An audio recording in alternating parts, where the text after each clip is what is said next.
Pile on a Midwest College Football Podcast, joined as always by Clinton Boring. My name is Ryan Sadkowiak. Clinton, it is week 8. Things are starting to come into focus. There's a lot going on this weekend, a lot of games. We're going to learn a lot about a lot more teams. Sir, how are you tonight? Well, the football me for Pee Wee is excited because we absolutely demolished our last opponent tonight. The NFL fan in me just, I don't know why I put myself through this depression every week watching the Bengals play football without Joe Burrow because it's an abomination to the game and an abomination to them wearing these beautiful all white uniforms. Ryan, how are you? I am just happy to be here, man. Just happy to be here. Happy to be above ground. Yeah, something like that. Yeah, it's been a long week. I'm tired and my brain just hurts. It That's is it. Thursday, though. That's great. And there's good football on tomorrow night. Really good Yes, football. there. Nebraska, Yeah. Minnesota, Louisville, Miami. Mm-hmm. Is that Louisville, Miami? Is that in Miami or at Louisville? I think it's in. No, it's in Miami. It's in It's in Miami because Miami. they were talking about traffic. Hey, it's Joey B. Look at that guy. It's in Miami. You are correct. I'd give him my entire foot right now if I could have wins.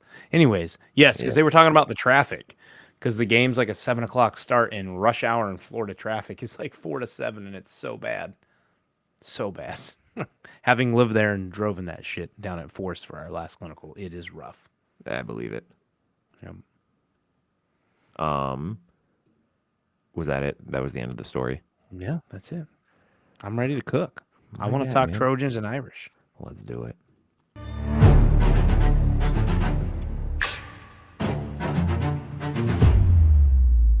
Are you ready? These are inside the pylons picks of the week. Well, Clinton, let's start with it. The banger of the weekend, 7:30 Saturday night. Northwestern Purdue. Oh, sorry. Northwestern Purdue.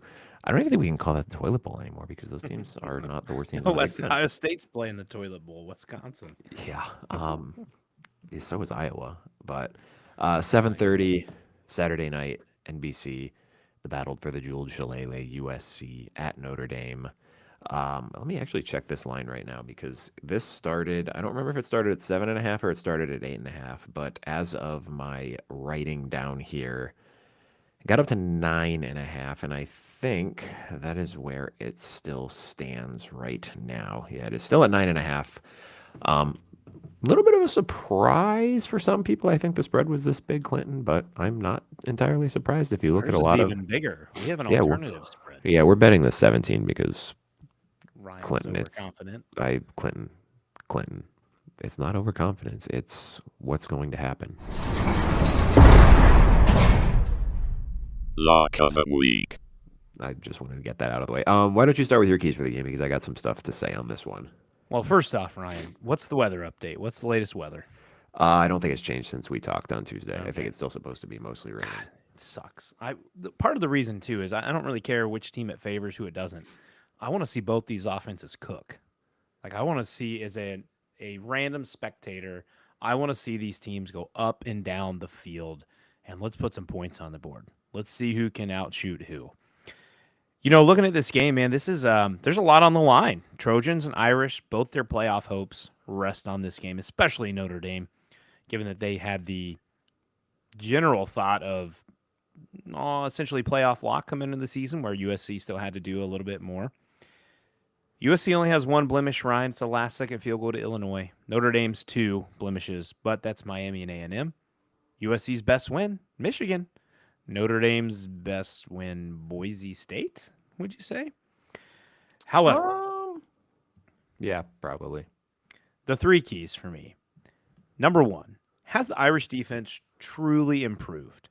Yes, they've improved these past few weeks, but again, it's been against pretty mid-tierish Power 4 teams and a top 5 G5 team. However, they did allow 30 points to Purdue, but Purdue might did. secretly have a juggernaut Well, offense. Yes, and it was also 23 points in the first half and then 7 points in garbage time in the second half. Points are points. Can they handle the weapons that USC has? Obviously, if there's rain impacting this game, And if USC has to rely to throw a ton, that will impact USC pretty greatly. But as you pointed out on Tuesday's show, not Monday's show, Lane and Lemon are monsters, man, especially Makai Lemon. And it's going to be a big challenge for Notre Dame to cover them. Leonard Moore, best cornerback in college football. However, can the other two, the nickel, whoever they play there, plus Christian Gray, can the Notre Dame defensive backs be trusted to be able to contain Lane and Lemon for an entire game? Key number 2, can Lincoln Riley get the travel and big game monkey off of his back? He's 4-11 against ranked opponents since arriving at USC, and he's 0-6, as you pointed out, in 2+ time zone road games while at USC. Why is that a key? Well, because it all starts and ends with your coach, and if he has a shitty coaching performance, your team's not going to be able to do much. He had an excellent coaching performance last week that helped lead USC to an upset win over Michigan. Key number 3, is it deja vu? Can USC actually establish the run game again and then stop the run game from their opponent? They dominated Michigan last week, man. 224 rushing yards for USC while they held Michigan to a mere 109 yards. Now, that's triple digits, but when you hold Michigan, who's been so run heavy for the past 5 years, to 109, that is impressive. Now, if you look at Notre Dame in their big performances or their ranked opponents, they allowed 134 to Miami and 128 to A&M. So there might be some possibility. You guys are also, why am I blanking on his name? Your defensive tackle. Oh, Gabe Rubio. Rubio is now out for this game, so that will be an impact. Can USC take advantage and get some ground game going? Can King Miller carve up this Irish D the way he did the Wolverines? And then on the flip side, USC, you have to tackle. Can you stop the duo of Jeremiah Love, who's averaging 88.3 yards per game, and Jadarian Price, who is at 70.3 yards per game? Hopefully my math's correct. I did that today. Those are my 3 keys. And if I have to make my pick now, I am absolutely, with our alternative line, taking USC plus 17, but I have Notre Dame winning this game. Touchdown, Jamar Chase. Oh! Okay, I'm excited now. Uh-oh, it says first and goal. It's not a touchdown. Never mind. To you, Ryan. It is a touchdown. I just need points. Keys to this game, Clinton. For USC, I got 3 for each. They need to try to play this game similar to how NC State just played Notre Dame. Load the box, focus on stopping the run, and make CJ Carr beat you, especially if there is going to be precarious weather situations. I don't know how to have you ever heard the thing about how the percentage of rain, that it's not like there's a 40% chance of rain in the entirety of the area. It's like there's a chance that 40% of this area will experience rain or something like that. Someone tried to explain it to me once, and I'm too stupid to understand what it means. Yeah. So I don't know what the actual, is it going to be a light rain? Is there just going to be a moderate rain? I think the wind gusts will get up to 30 miles an hour, but consistently 15. So it shouldn't be, I don't know that it'll be too bad, but could affect the passing game at all. So if the weather is precarious, that's an even further incentive to stop the run. And you got to take advantage of a Notre Dame offensive line that has struggled in some short yardage situations, and they are replacing their starting center. Ashton Craig is out for the year. So you're having a first-time starter at center in the middle of that line, your communicator on the line. That could be challenging for a Notre Dame offensive line that has struggled this year against a USC defensive line that has been good for the most part. Kind of. Goodish in spots, we'll say. Against lesser opponents. Against bad competition. They did well last week, but again, the asterisk with that is Justice Haynes did not play the last 60% of the game, and Jordan Marshall was banged up too. And Michigan does not have the passing threat that Notre Dame has. So I guess we'll take that with a little bit of grain of salt. Was it a trend, or was it the start of something better for USC, not UFC? So similar offensively, I would expect them to see a similar game plan to how they dealt with Michigan and the pressure that the Wolverines brought. A lot of quick throws, run from spread formations, get the defense spread out, especially with, you mentioned it, Gabe Rubio being out. That's your best run-stuffing defensive tackle. Notre Dame is going to need somebody to step up on the interior. And the biggest one, Clinton, protect the ball. 2 pick sixes in this game a year ago were more or less the difference in the game. And the last time USC was in South Bend, they turned the ball over 5 times. A complete meltdown of a game by Caleb Williams in that game. Particularly important because this has been a very opportunistic Notre Dame defense since they have started to turn the corner the last 4 games. They have 10 interceptions the last 4 weeks. If I remember that game correctly, you guys were up in his shit all yeah. night long. But that was like a revenge game because he tore you guys a new asshole the year before. Correct. Destroyed you. I remember. I wish I had the text that I could screenshot that you were sending me in that game when Williams was cooking your defense, and then flip it a year later and Williams couldn't do anything. No. Keys for Notre Dame in this, Clinton. You have to take what the defense gives you. You cannot fart around trying to establish the run like they did a week ago. They did well at moving the ball, but there were too many times they were just running into loaded boxes when there was one-on-one coverages to exploit. They eventually got to it. Just do it right away. It's not a good secondary for USC. You are going to have matchups you can exploit.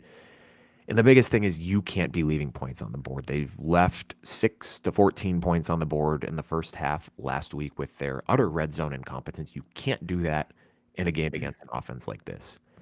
If USC wants to focus on shutting down the run, throw it over their heads and force the safeties on the corners to play back and force them to play with a less loaded box to open up your running game.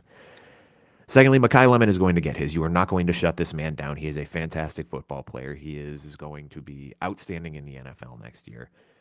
But you have to limit his capacity for creating after the catch. If they target him 15 times and he catches 10 of them, that's fine. You can't let him get the majority of his yards after the catch. You have to bring him down on first contact. You've got to get hands on him early, make him uncomfortable, and don't miss tackles. And the big thing, too, is you just got to make sure you're firm enough in coverage that you're not turning other guys loose too. Because if it's Mekhi Lemon running free a little bit, okay, that's fine. If it's Mekhi Lemon's running free and then Jacoby Lane's running free, and like McCray's running free, and they're getting King Miller out of the backfield running free, then it's going to be a problem. We saw that against Texas A&M, and it was not a fun watch for your boy here.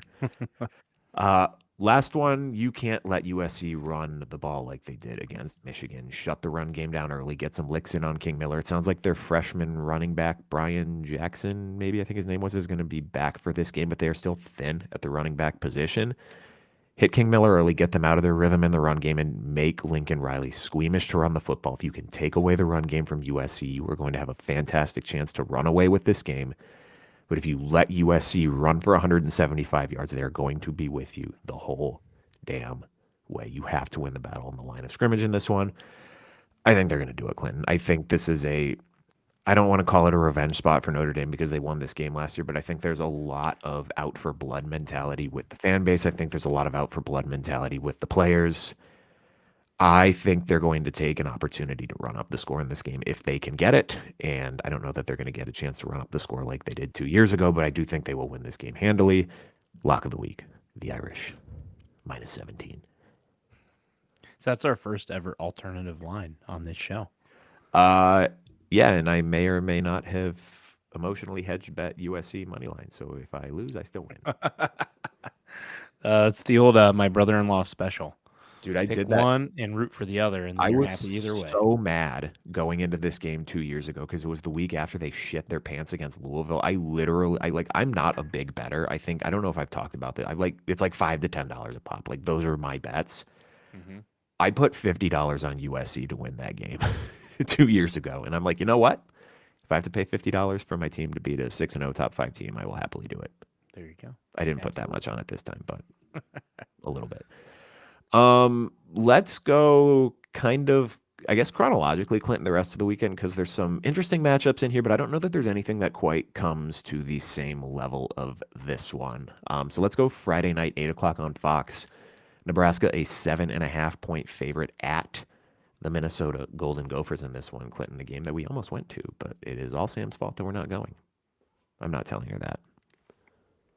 Let's go, baby. Interception. Oh my God, is your team actually going to do something? We working, baby. We work. Oh, we got smoked. Yeah, this is hard. going to be an exciting game. We will get to Minnesota fans who listen to us. We will get up there. That city is too beautiful for us to not make, and it has pizza for us to try. You know, it's another one. I feel like we say this every week, Ryan, with Nebraska. It's a battle of young quarterbacks. We have Dylan Raiola against Drake Lindsey. And when I look at this game, it's who's going to throw the ball better. Can the Minnesota pass rush get to Raiola and force him into turnovers? We just watched Maryland beat the ever-loving snot out of Raiola last week, forcing him into 3 interceptions. However, you flip that to Drake Lindsey, who now has to try to find passing lanes against the number 1 pass defense in the country, or what was the number 1 pass defense. I don't know if they dropped out of that a little bit after the Maryland game. But Nebraska's pass D has been extremely stout. Then we look at the run game. Nebraska got gashed by Michigan. They were a little better against Michigan State and Maryland. Again, lesser opponents in regards to the run. That certainly helps. The problem is, Ryan, Minnesota's run game has been virtually non-existent. And part of that is missing your star back in Darius Taylor, who has been back for 2 weeks, but has not looked like his normal self. So the Gophers got to find a way to get the run game going in order to dominate the line of scrimmage and control this game. The other thing is, when you have a run game, you keep this dynamic, explosive Nebraska offense off the field. And then likewise, you flip it to the other side in the run game for Nebraska. It's been kind of hit or miss, but Emmett Johnson is a really good running back, and it feels like Minnesota's defense is held together with scotch tape right now. It has not been pretty every week. So I think all in all, man, I think we're going to get a pretty balanced game here between these two teams. I think it's going to be an excellent Friday night. We have the line at -8.5. Being a home dog with Minnesota, I'm gonna roll with the Gophers, but I think Nebraska wins the game. Yeah, this is a tough one for me because for Nebraska, I don't know if this is just like old scar tissue with this team. It feels like their MO the last couple of years is they get to 5-1 and then they just kind of start falling off the rails a little bit. I'm not sure what to make of this Minnesota team because they're not what I thought that they would be coming into this. You're not, and I don't mean that in a bad way. Like 4-2 heading into this game, I think record-wise they're right where I thought they would be. Mm-hmm. I thought this was going to be. I don't know. Should they Well, I guess have the lost Cal loss. Yeah, I mean that was an abysmal loss. Yeah, that was. I mean, sort of. Tele la la la lele has been pretty excellent.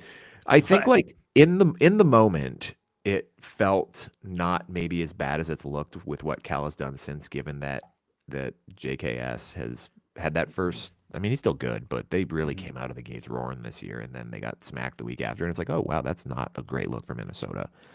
I mean, long travel, night game on the West Coast, weird body clock game, whatever. But I thought that this was going to be a Minnesota team that was going to win. We like Drake Lindsey. We were concerned about the weapons out wide. I thought this was still going to be a team that leaned on the running game and on their defense. And I know that they've had injuries in the backfield that has impacted that. But they've been kind of air raiding it. Not like air raid system, but they've been throwing the ball a lot more than I thought they would. They are slinging it around.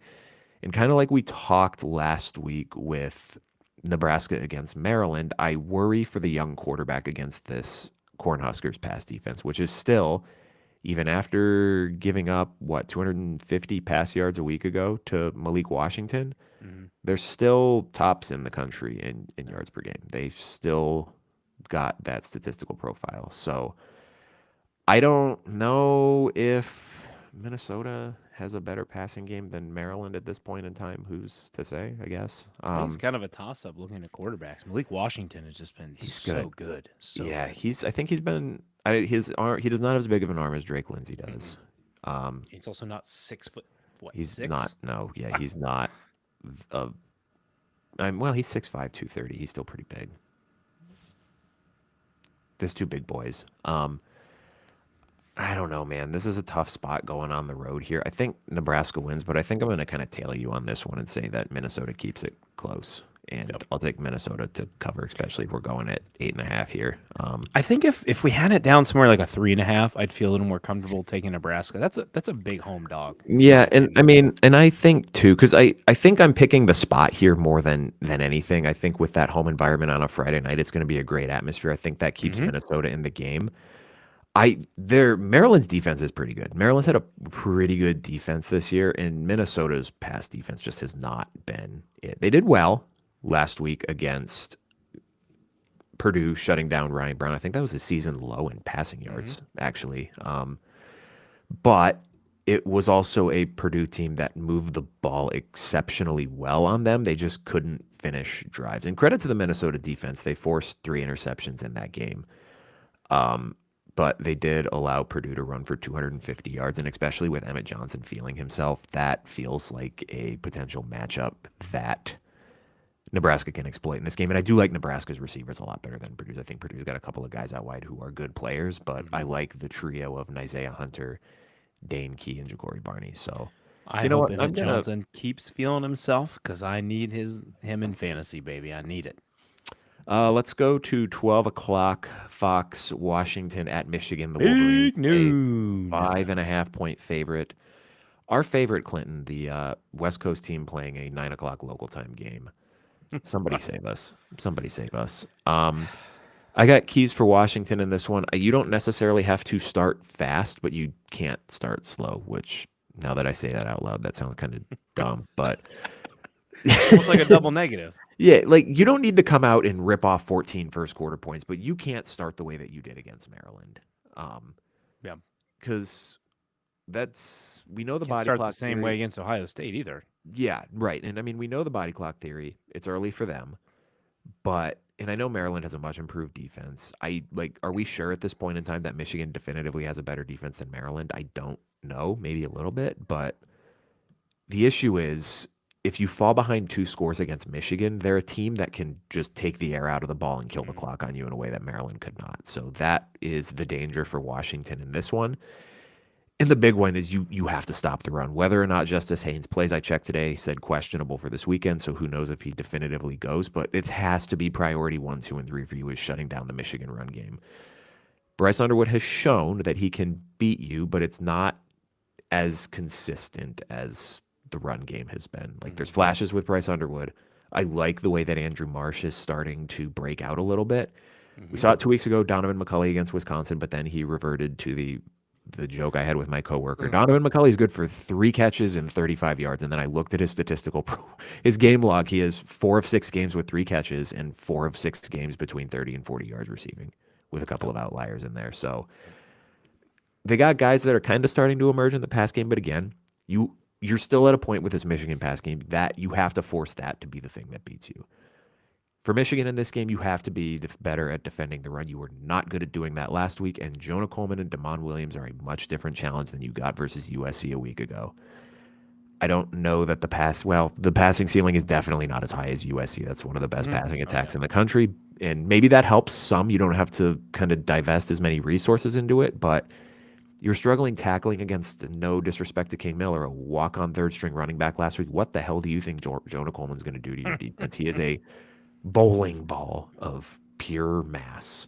Yep. And then if Justice Haynes cannot go, who steps up? Is it a Jordan Marshall game? Is he healthy enough to be an impact player in this one? Is it more of an Andrew Marsh game? Can Donovan McCulley find the success that he had against Wisconsin as opposed to what's otherwise just been his standard 3 for 35 performance? I don't like Michigan against this Washington team. I think Washington's a better team than them right now, but I don't know if Washington has yet outgrown its woes with playing on the road, particularly 3 time zones away from home at 9 o'clock in the morning.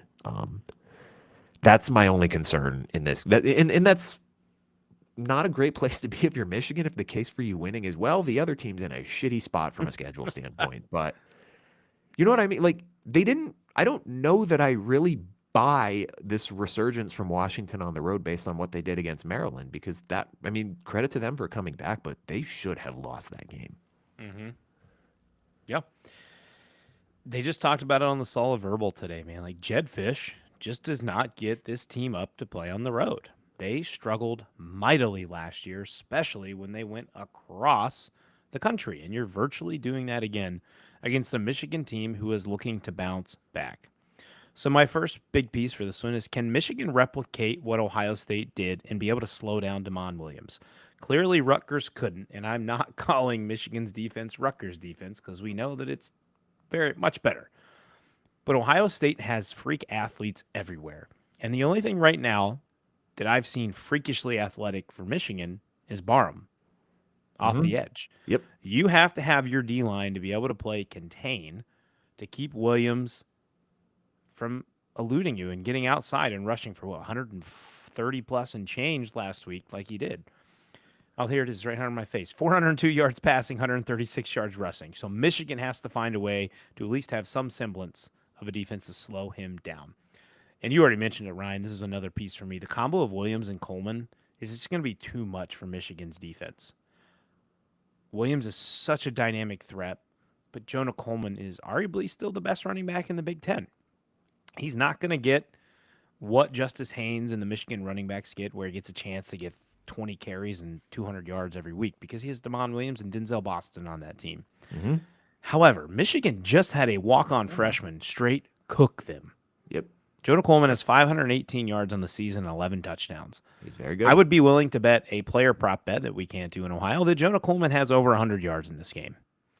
I think Michigan's going to have a really hard time. I believe also the expectation is, his name is eluding me, but Washington's left tackle is supposed to be back for this game. Gotcha. Nice. So that's a big boost in protecting For sure. Damon Williams.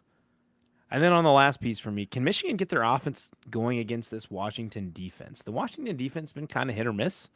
They make some plays here and there. They certainly came back and showed out with Maryland. They obviously helped keep the team in the game. If Michigan has Justice Haynes, how much do you have of him? Mm-hmm. You know, we don't fully know what their injury is. I was trying to read on it today. There's been a couple different things I read where Sharon Moore said, you know, he expects Justice Haynes to play, and then he was on a radio show and he said that he's questionable. I'm going to bet he gives it a shot, and For you sure. see what you get from him. Yep. Because him playing is probably better than him not playing. Even as just like a decoy, just having him in the backfield absolutely. and You have to respect it, because if you don't, he's shown the ability to pop off 70-yard TD runs and change a game in a hurry. Yep. So if they can't, I'm looking at you, Bryce Underwood. This is going to fall a little more on you, man. You're at home. It's a comfortable environment for you. You're going to have to make some more consistent plays for your team. You've shown the ability to be a superstar at times with some of your throws, and then we see multiple throws that very much look like you're a freshman. Yep. I'm kind of with you on this, Ryan, though. I Washington hasn't done anything for me in their first year and a half in the Big Ten on the road to tell me that they're going to win this game. I know it was a hard-fought comeback against Maryland, but I'm going to venture to guess Michigan is better than Maryland. So right now, I am leaning. I will take the 6.5 with Washington, but I think Michigan wins the game. 5.5. Maybe like a 27-24. It's 5.5. I wrote it as 6.5. It's also down to 4.5 now on DraftKings, so there is action coming in on Washington. Also, I can tell you, if you wanted to bet Jonah Coleman 100-plus rushing yards, it is plus 232. So is that good? Yeah, you bet $10 to collect 33. Okay, well, you should bet that $10 because it's going to happen. But you could also bet plus over 150 yards for plus 1,020. So that would be bet $10 to that's win tempting. $112. He just needs 2 75-yard runs and you're there. Not I going don't to know. happen. Maybe I will go over 100. Should I do it in the spirit of I plenty? don't know. Why don't you save that for your bets at the end? My concern with that would be, I think the plan for Michigan in this game is going to be more stopping the run focused. Mm-hmm. Whereas I think against USC, they just went in looking to defend the pass and were completely unprepared for the run. Yeah. I wonder if part of it, too, is which one are they trying to defend? Because Damon Williams running is a completely different dynamic than Jonah Coleman. That's true. Jonah Coleman did only have 44 yards against Rutgers because Damon Williams ran for like 100. Oh, absolutely. He did it all. He didn't need to. That was my point, right? Like, Michigan has to rely on guys like Haynes and Marshall to pick up all the yards. Underwood has some running ability, but he's not Damon Williams. No. Damon Williams' escapability is going to be a huge factor in this game if Washington wins. Just Kyler Murray, a little angry toddler running my around out God. there. I can't watch Kyler Murray play football. It's sad. Yeah, I'm gonna go Washington with you. I don't know that they win outright, but I do think that they will keep this within 5 points.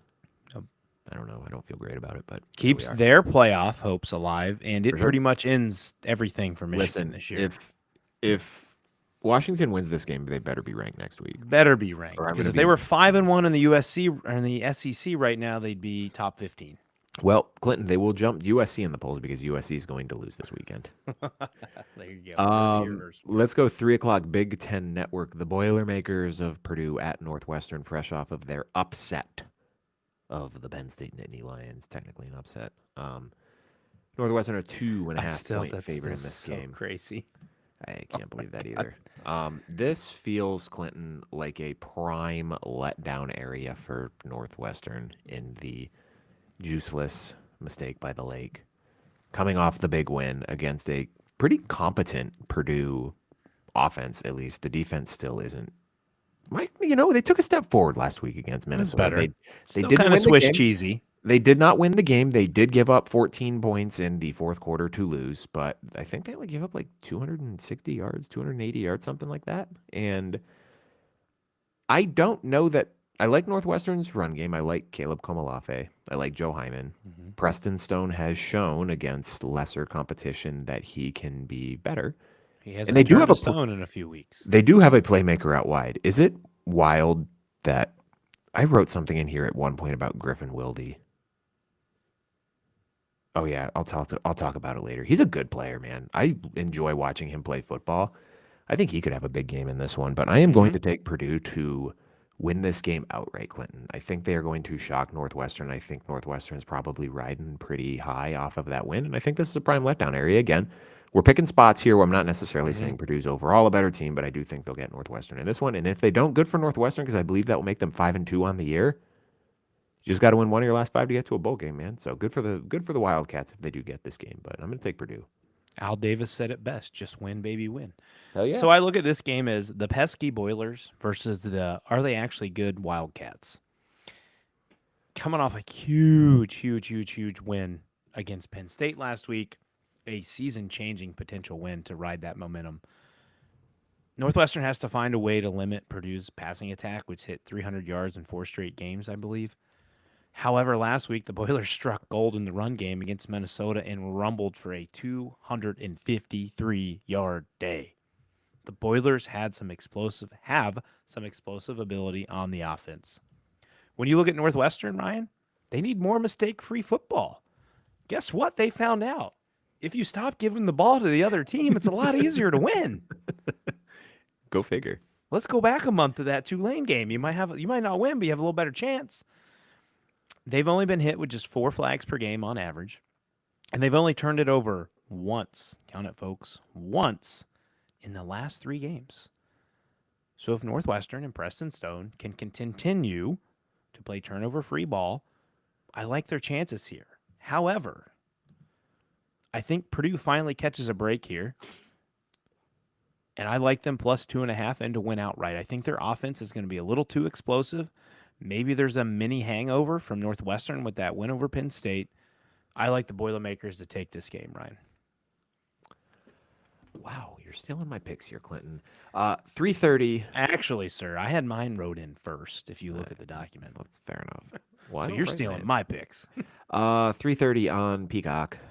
The cock! This game deserves to be on Peacock, Clinton. Michigan State at Indiana, minus 27.5 points for the Hoosiers in this one. Short of this just being like an all-time letdown area for IU, what's the case for Michigan State even covering this game, let alone having a chance to win? Because I don't see it. This is not a good defense. It's not a good offense. It sounds like Aiden Childs may not play. Questionable was the last I saw when I Googled it this morning. Not that that would necessarily make a difference because he just hasn't been that great the last couple of weeks. This has like Jonathan Smith's heat turns up to a 12 potential after the game is over, in my opinion. There's going to be 2 of those at 3:30 on Saturday. Yep. This feels like a how much does Indiana want to win by type of game. Because it's on the cock, and Michigan State's about to get the cock, and it's not going to go well for them. Indiana, the biggest thing here is handling the big success and avoiding a letdown game. Signetti seems to do pretty well with this. He's going to have his team ready, but that is a program-defining win last week over Oregon while at Oregon. Michigan State, the child status is up in the air, as we mentioned. He's been kind of limited this week, reading between the lines. But honestly, Ryan, it doesn't matter who's at quarterback. If they can't protect against an elite Indiana pass rush, they're going to have no chance to do anything, so it doesn't matter. The one positive note for Michigan State here is Sparty's likely to get back defensive end Jalen Thompson and safety Nakai Martinez. They're going to need all hands on deck for this one, man. They got to have them all. I think you could go give it wasn't Vernon Golston. It was A. Golston, defensive end back in the 2000s. Oh, I know who you're talking about. Was it Willie? Yeah, William Golston. You could go put whoever you want on that defense. Darquez Denard, whatever you want. They're still going to get boat raced. I think I like. Well, since you've been saying alternate lines of what I typed in here, what do we officially have? 27.5? Yes, sir. This is my lock of the week, Indiana. Lock of the week. Absolutely going to curb stomp Michigan State. And as Ryan said, Jonathan Smith is going to be feeling some pressure from the people who pay his contract. Yeah, I'm going to take Indiana as well. I don't see it, man. There's a couple games in this one I just don't like. I get that you're not going to make a line 42.5 because then you're just going to get a shitload of action on one side and you might get burnt on it just because some weird stuff happens. But like, they just held Oregon to 20 points and 7 of them came on a pick 6. And Oregon's offense is way better than Michigan State's, and that was on the road, and this is in Bloomington. Even if Indiana farts around for 2 quarters, I think they still probably win this one like 35-6 or something like that. Yeah, absolutely. Big win. Speaking of, I don't understand this line. Ohio State at Wisconsin, 3:30 CBS. The Buckeyes are a 25.5-point favorite. I didn't even think about betting this game, and then I think it was 3Tech posted their picks of the week, and I saw the line. I'm like, how is this only 25.5? Clinton, is Wisconsin going to get past midfield in this game? I think they will, but it might be in the second half. So here's what I got. Wisconsin's got to find a way to get a quick score just to bolster some confidence. You need to take the ball first, and you need to do what you did with Michigan and score in the first drive. And then you got to force a ton of turnovers. The rain bug is going to be around for this game, except it's going to be early morning. So by time kickoff, it is expected to be gone. Best thing you can do, man, after we said score quick, force turnovers, establish the run and keep Ohio State off the field. The other thing, then we flip it over to Ohio State, is which Ohio State offense comes out this week? Is it going to be the explosive and fast-paced offense that's just going to wipe Wisconsin off the field quickly? Or is it the slow and methodical offense that we've seen for a lot of the games, running more 3-4 tight end sets?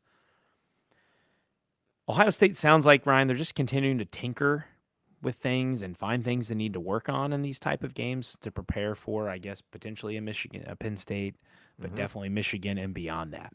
Yep. They're not out here trying to score 70 points a game intentionally. So for all of you, me included, getting frustrated, that they're not blowing teams out by 70, there's a reason to it because they don't need to do it. They're trying to figure out what they need to do. They're trying to get a lot of reps in for guys so that they're healthy for the long haul of the playoff. My last question for this one was, if Ohio State smashes Wisconsin, Ryan, does Wisconsin then turn around and fire Fickle? Because we know we got a lot of coaching hot seats in measure here. Everything's moving.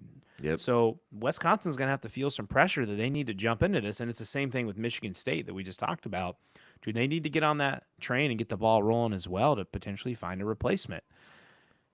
I like Ohio State minus 25.5 here. I do not think it's going to be something like a 55-0. I think Ohio State wins easily, but they got a bye week next week. So this might be a game, if the backup guys can actually show that they'll do something, that maybe Ohio State gets their guys out early fourth quarter and gets a little extra time before they play Penn State in 2 weeks.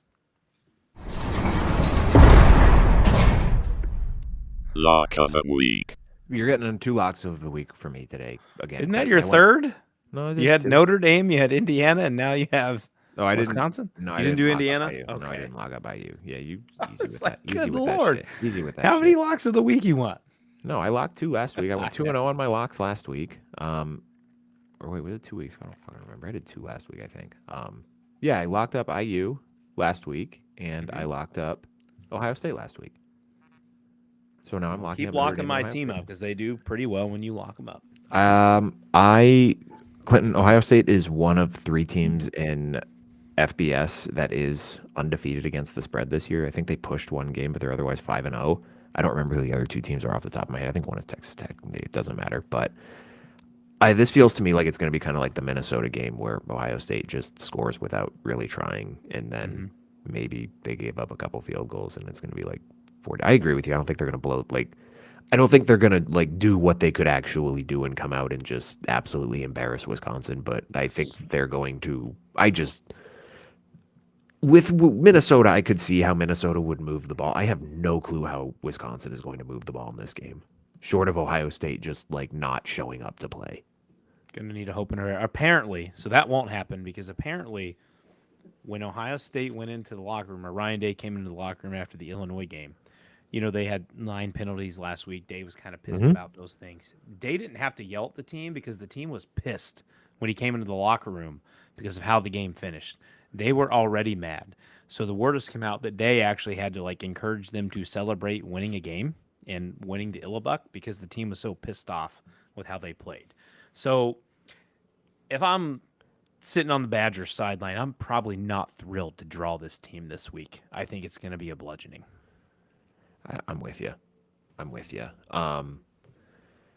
Also, that's not also 3:30. 6:30 on the Big Ten Network. Another cross-country road trip here. Oregon, fresh off of their defeat against Indiana a week ago, traveling to Piscataway to take on Rutgers. The Ducks are a 17.5-point favorite in this one. This is a unique challenge for Oregon in this game, Clinton. It's a Rutgers offense that has proven to be capable in passing this season, 12th this season in yards per game, but they can't really run still. Antoine Raymond's been pretty good, but outside of that, they just can't get much going on the ground. 92nd in yards per game rushing this year. And then the big issue in this one, Clinton, is still that Rutgers defense, 114th ranked pass defense in yards per game this year. I think this is a get-right game for Oregon. I think they're going to come out pissed off. I'm not worried about the travel for them in this one. I think Dan Lanning's going to get them ready to go. And I think they're going to come out with some fire, with something to prove after getting beaten pretty handily a week ago. So I do think Rutgers is better than their record indicates and will indicate after this game, but I am going to take the Ducks to cover this game. We'll say something in the 42-20 range. I don't think it'll be a big cover, but. Do we have them at 17.5? Yes. Okay. Just making sure our lines match up here. Yep. How does Oregon respond after being physically dominated by Indiana last week, and then they got to make a cross-country trip with a body clock game? The Ducks' defense is going to be challenged. We've seen Ethan Kaliakmanis and his trio of wide receivers continually light people up. I believe their offense is averaging well over 400 yards a game, I think I read. So they have a potent offensive attack. The run game mixing in can help balance that out. However, Rutgers' defense has been an absolute Achilles heel. They're not really getting pressure on the quarterback. Indiana and Penn State, to an extent, have shown you got to get some pressure on Dante Moore. If he's going to sit back there and cook to guys like DeCorian Moore, you're going to have, and Kenyon Sadiq, you're going to have a really, really long day. I think this is a really nice bounce back spot for Oregon. I'm taking Rutgers plus 17.5, and I think the Ducks win 37-20.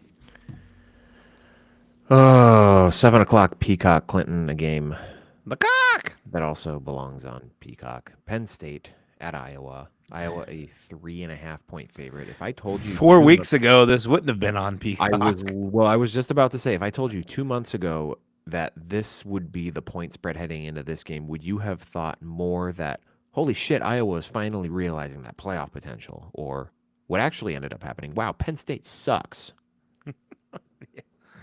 Yeah, absolutely. I would have been like, holy shit, Mark Gronowski's going to win the Heisman. That's on my honest to God thought is what it would have been.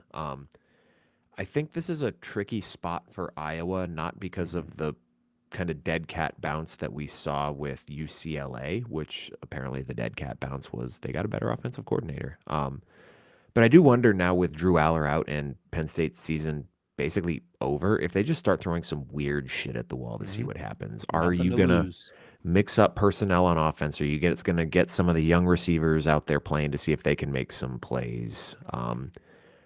What are you going to do with Ethan Grunkmeyer playing quarterback? Are you going to take risks now that they really weren't doing before? Like they were a very risk-averse offense with Drew Aller at the helms. This feels truly like a mystery box for me. What are we getting out of the quarterback? This is a better Iowa defense than they saw last week with Northwestern, where they struggled to move the ball at times. This is a road game, a tough environment. Their defense is still pretty good. Penn State's, that is. Iowa's is as well. But I can't get that last drive out of my head where they just completely capitulated and could not get Northwestern off the field, especially with how Iowa runs the ball. And this was my Griffin Wilde point. I mean, he was almost the entirety of the Northwestern passing game. I don't know that Iowa has a receiver that's on the Griffin Wilde level. So Northwestern probably has a bit more of a passing threat on offense than Iowa does at this point in time.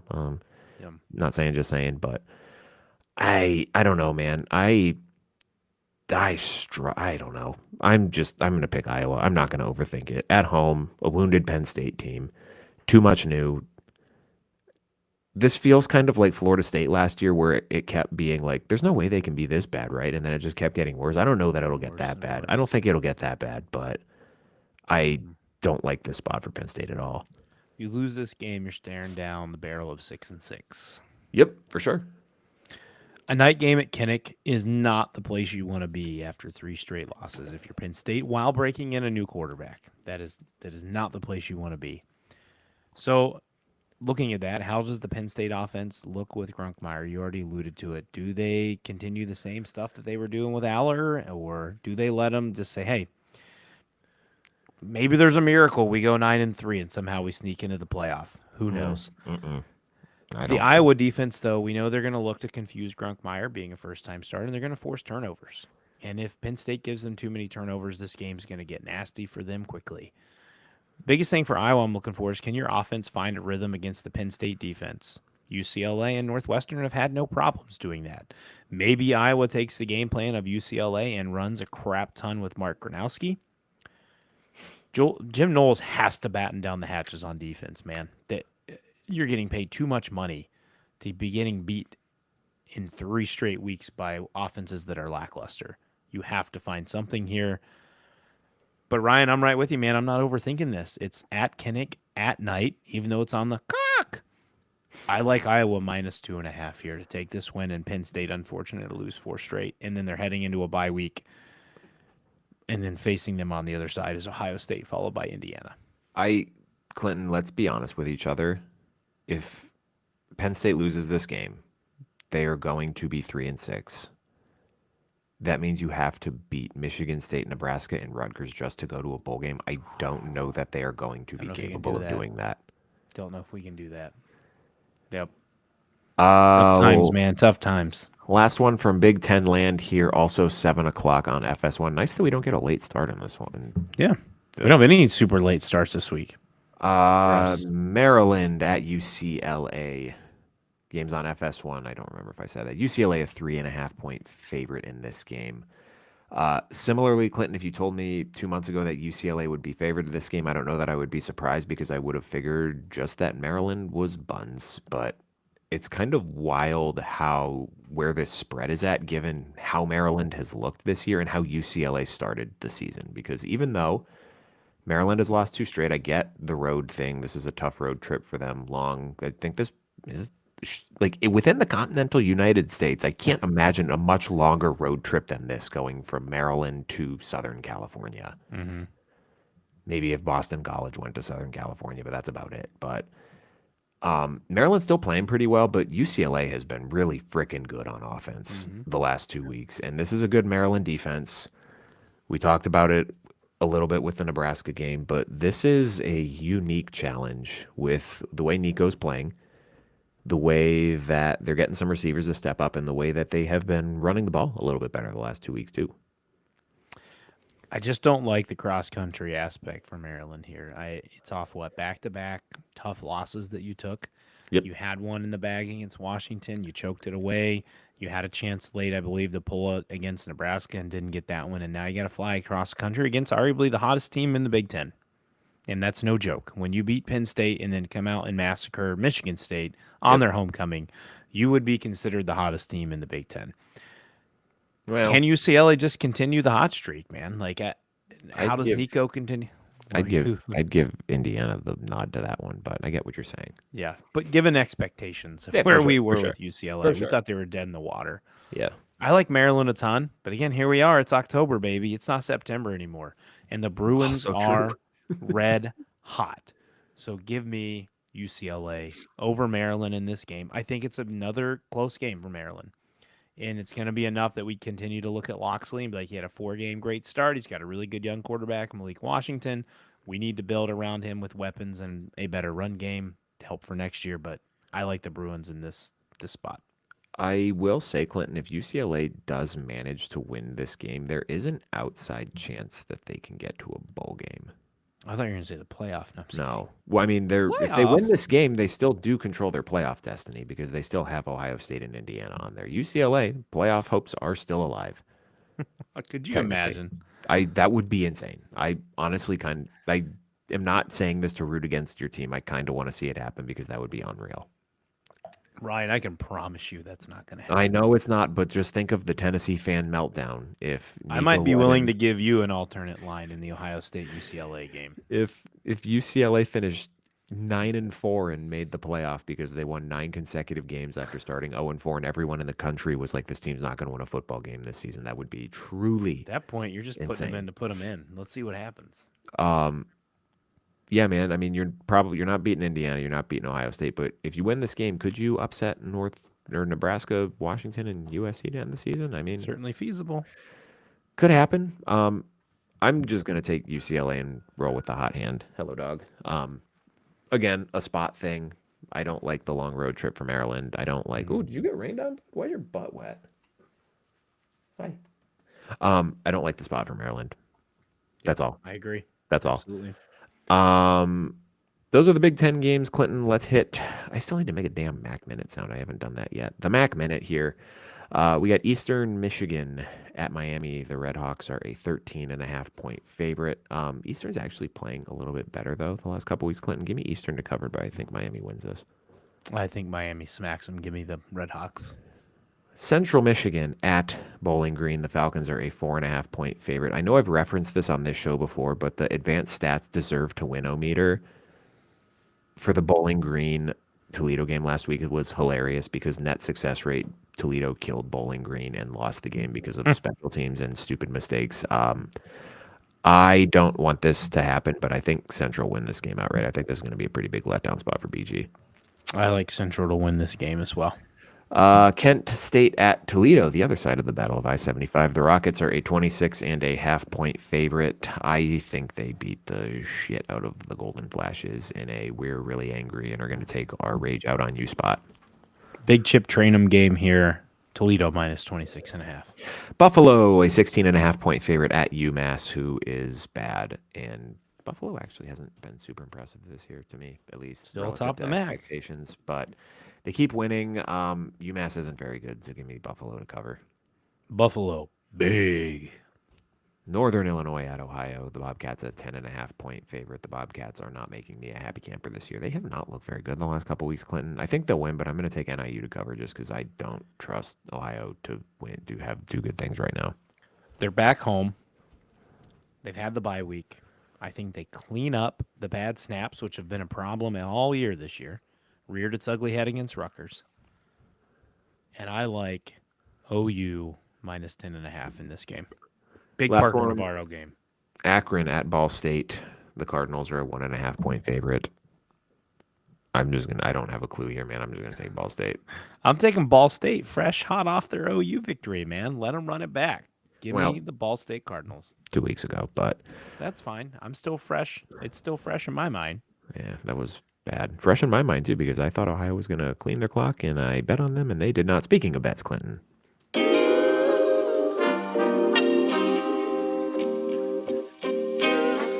Sometimes you gotta pray for a victory. This is Inside the Pylon's best bets of the week. I didn't really plan this one out because I'm a stupid idiot. I do have a couple for you. One is going to be Ohio State minus 25.5. Just please bet it and thank me later. Seriously, just do it. Absolutely. I kind of like Louisville plus 13.5 against Miami tomorrow. I don't think Louisville's going to win, but I do think that their defense is okay enough to kind of keep this one close. And if you're going to give me 2 touchdowns, then I will happily take 2 touchdowns. I also like over 50.5 in that Washington-Michigan game. I think Washington is going to have the ability to score some points against this Michigan defense, and I still don't know that I trust Washington's defense enough to keep a total down, even if Justice Haynes does not play in this game. And then Clinton, LSU +3 against Vanderbilt. It is shocking to me that Vanderbilt is a favorite in this game. I get that they're at home, but I LSU still kind of found a spark on offense last week. It felt like. yeah, and I don't know. I don't know how much I'm buying Vandy as a like legitimate top 25 team. I think they're good. They're definitely improved. I really like Diego Pavia. I really, really like Clark Lee. And I hope they win this game because it would be really funny if Brian Kelly's old defensive coordinator beat him while coaching Vanderbilt. I don't know. I'm not firmly there with Vandy yet. They did hang tough against Alabama, but anyway, that's all. Go get rich. I'm telling you guys, this isn't my betting segment, but Jonah Coleman over 100. It's coming. I'm gonna have to percolate on this. I'm contemplating it because those are some good numbers. Those are some pretty good numbers there. That is all for us today. Week 8 Sunday preview. night. Sunday night, yes, I will be in Columbus on Saturday, and I will not be available to do a show, which is probably good for my mental health considering what time the Notre Dame game is. So we'll be back with you guys Sunday night, 9 p.m. Eastern time, and then back to our regularly scheduled programming because I don't have hockey on Mondays anymore. Sorry for the confusion. Good stuff. Thank you, everyone, for tuning in once again. You know where to find us. Subscribe, rate, review, follow the show. Join our Battle Bats League. Join our Battle Bets League, and join us on Sunday night while we recap Week 8. Thanks.